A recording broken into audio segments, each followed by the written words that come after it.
አሰላሙ አሌይኩም ወረህመቱላሂ ወበረካቱ። ውድና የተከበራችሁ የተስፋት ዩቲዩብ ተከታታይ ቤተሰቦች እህቶች እንዴት ናችሁ? ደህና ናችሁ ወይ? ያለህ አልሐምዱሊላህ ደህና ነኝ። እናንተ እንዴት ናችሁ? ሁሉ ሰላም ነው? ያለህ አልሐምዱሊላህ ደህና ነኝ። ደህና ናችሁ ያላችሁ ወይ? እንዴት ናችሁ? እንዴት ይዟችኋል እላችኋለሁ። እንዴት ናችሁ?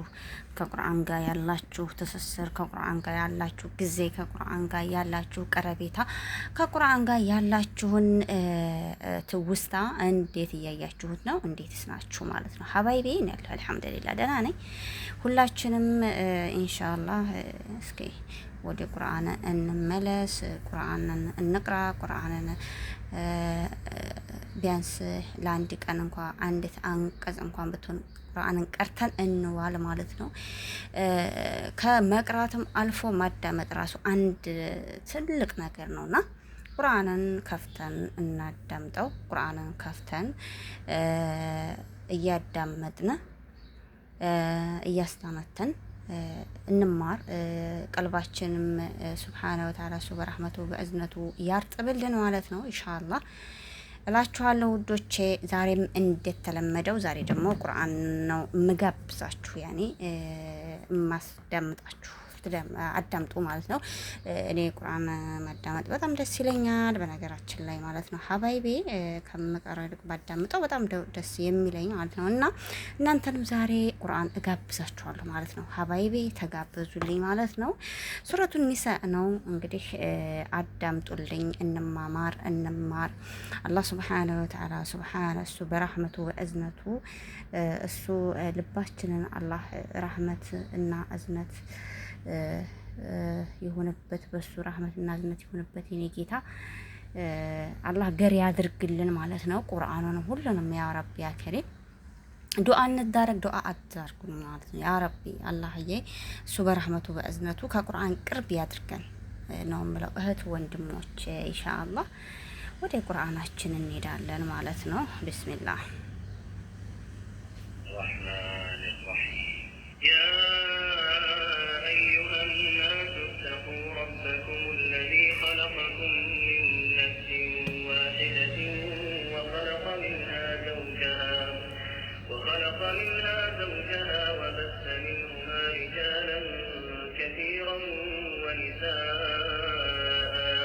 واتقوا الله الذي تساءلون به والأرحام إن الله كان عليكم رقيبا وآتوا اليتامى أموالهم ولا تتبدلوا الخبيث بالطيب ولا تأكلوا أموالهم إلى أموالكم إنه كان حوبا كبيرا وإن خفتم ألا تقسطوا في اليتامى فانكحوا ما طاب لكم من النساء مثنى وثلاث ورباع فإن خفتم ألا تعدلوا فواحدة أو ما ملكت أيمانكم ذلك أدنى ألا تعودوا وآتوا النساء صدقاتهن نحلة فإن طبن لكم عن شيء منه نفسا فكلوه هنيئا مريئا ولا تؤتوا السفهاء أموالكم التي جعل الله لكم قياما وارزقوهم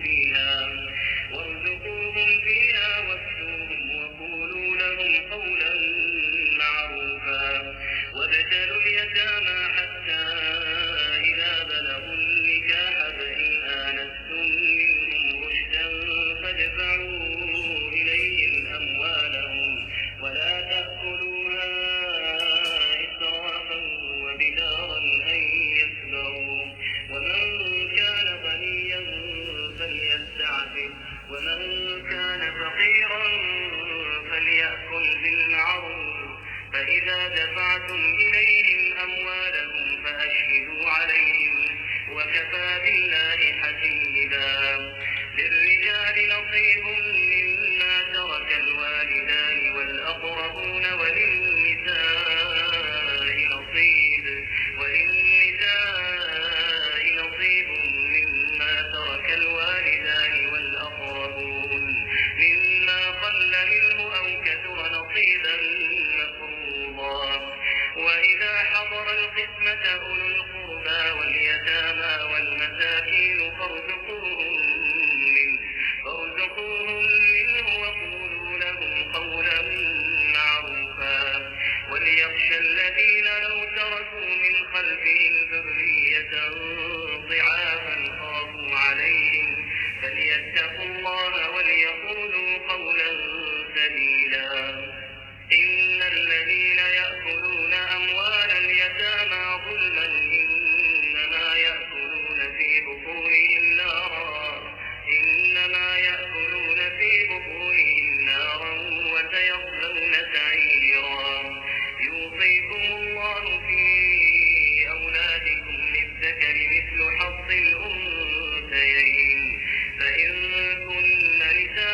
منهما الثلث مما ترك إن كان له ولد، فإن لم يكن له ولد وورثه أبواه فلأمه الثلث، فإن كان له إخوة فلأمه الثلث من بعد وصية يوصي بها أو دين.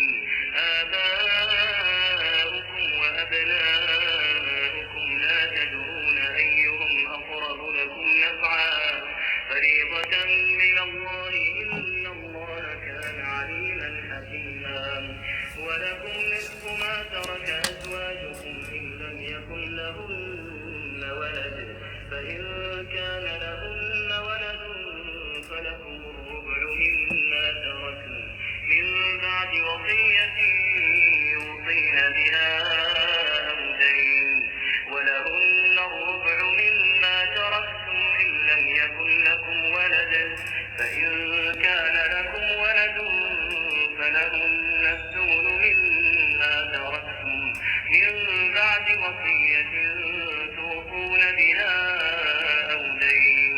وإن كان رجل يورث كلالة أو امرأة وله أخ أو أخت فلكل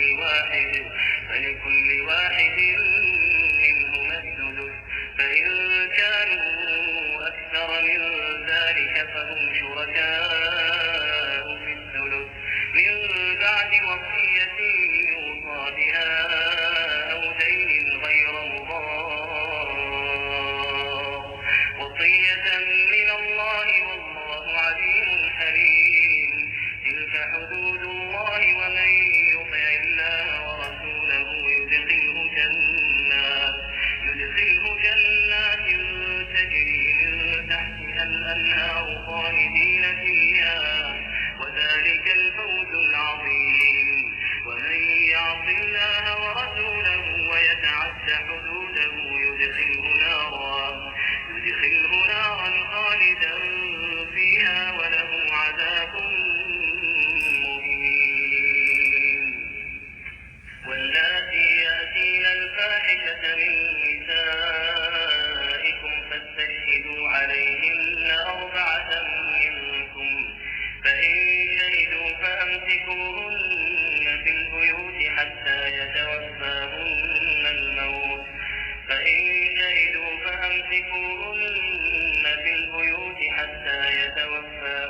الموت، أو يجعل الله لهن سبيلا. واللذان يأتيانها منكم فآذوهما، فإن تابا وأصلحا فأعرضوا عنهما، إن الله كان توابا رحيما. إنما التوبة على الله للذين يعملون السوء بجهالة ثم يتوبون من قريب فأولئك يتوب الله عليهم، وكان الله عليما حكيما.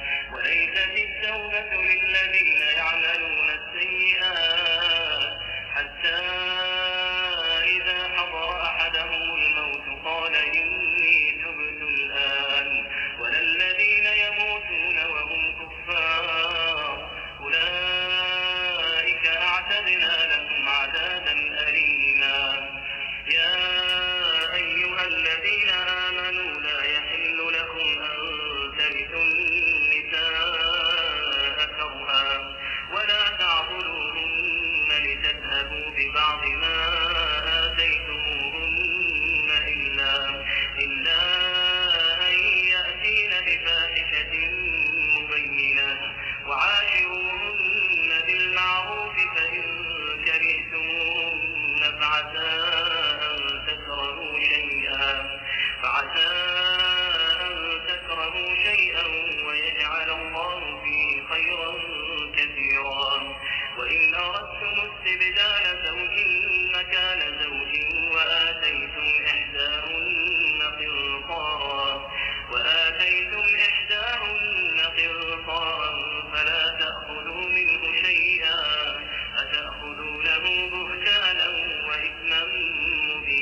كيف تأخذونه وقد أفضى بعضكم إلى بعض وأخذن منكم ميثاقا غليظا ولا تنكحوا ما نكح آباؤكم من النساء إلا ما قد سلف إنه كان فاحشة ومقتا وساء سبيلا. حرمت عليكم أمهاتكم وبناتكم وأخواتكم وعماتكم وخالاتكم وبنات الأخ وبنات الأخت وأمهاتكم اللاتي أرضعنكم وأخواتكم من الرضاعة وأمهات نسائكم وربائبكم اللاتي في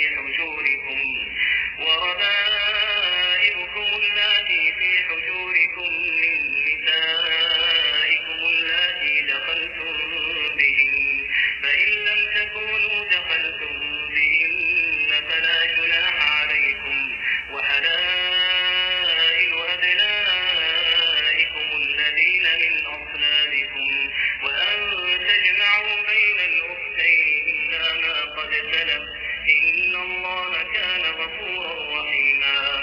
والمحصنات من النساء إلا ما ملكت أيمانكم كتاب الله عليكم وأحل لكم ما وراء ذلكم أن تبتغوا بأموالكم محصنين غير مسافحين فما استمتعتم به منهن فآتوهن أجورهن فريضة ولا جناح عليكم فيما تراضيتم به من بعد الفريضة إن الله كان عليما حكيما. ومن لم يستطع منكم قولا أن ينكح المحصنات المؤمنات فمما ملكت أيمانكم من فتياتكم المؤمنات والله أعلم بإيمانكم بعضكم من بعض فانكحوهن بإذن أهلهن وآتوهن أجورهن بالمعروف محصنات غير مسافحات ولا متخذات أخدان فإذا أحصن فإن أتين بفاحشة فعليهن نصف ما على المحصنات من العذاب ذلك لمن خشي العنة منكم وأن تصبروا خير لكم والله غفور رحيم. يريد الله ليبين لكم ويهديكم سنن الذين من قبلكم ويتوب عليكم والله عليم حكيم. والله يريد أن يتوب عليكم ويريد الذين يتبعون الشهوات أن تميلوا ميلا عظيما.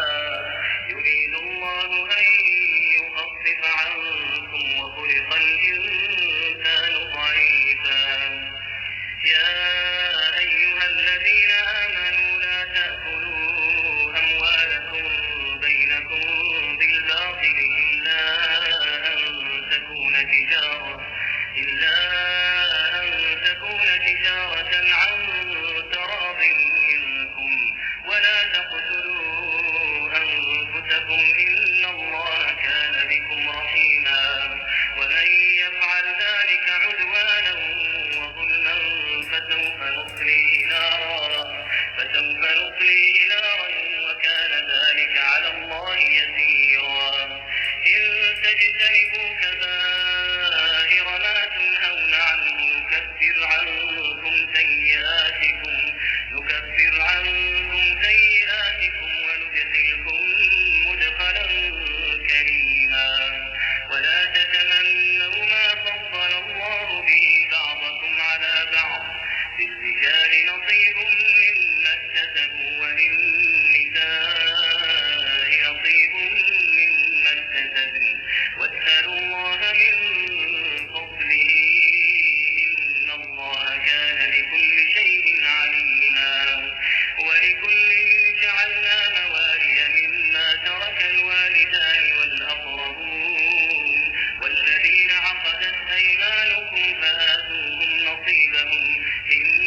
سبيلا إن الله كان عليا كبيرا وإن خفتم شقاق بينهما فابعثوا حكما من أهله وحكما من أهلها إن يريدا إصلاحا يوفق الله بينهما إن الله كان عليما خبيرا واعبدوا الله ولا تشركوا به شيئا وبالوالدين إحسانا وبذي القربى واليتامى والمساكين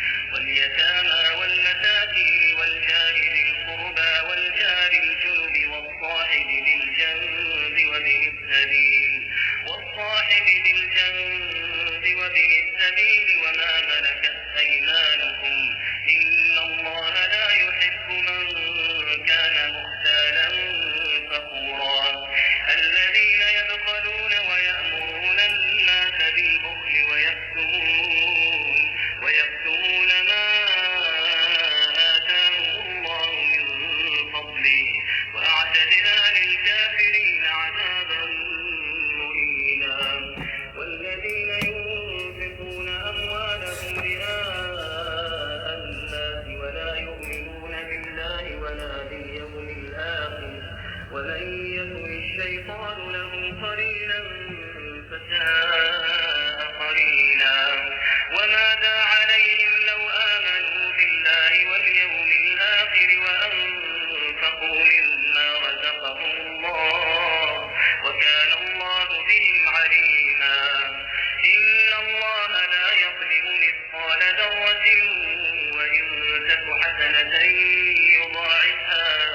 وإن تك حسنة يضاعفها ويؤت من لدنه أجرا عظيما فكيف إذا جئنا من كل أمة بشهيد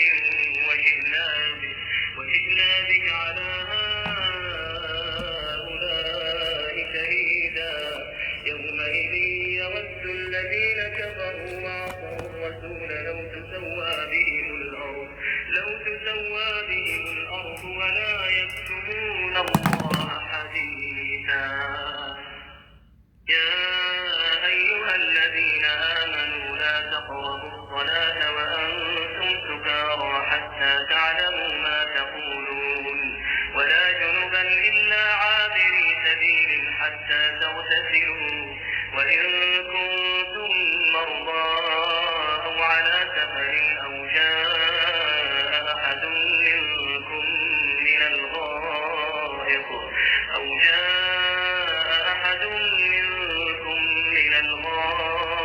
أو لامستم النساء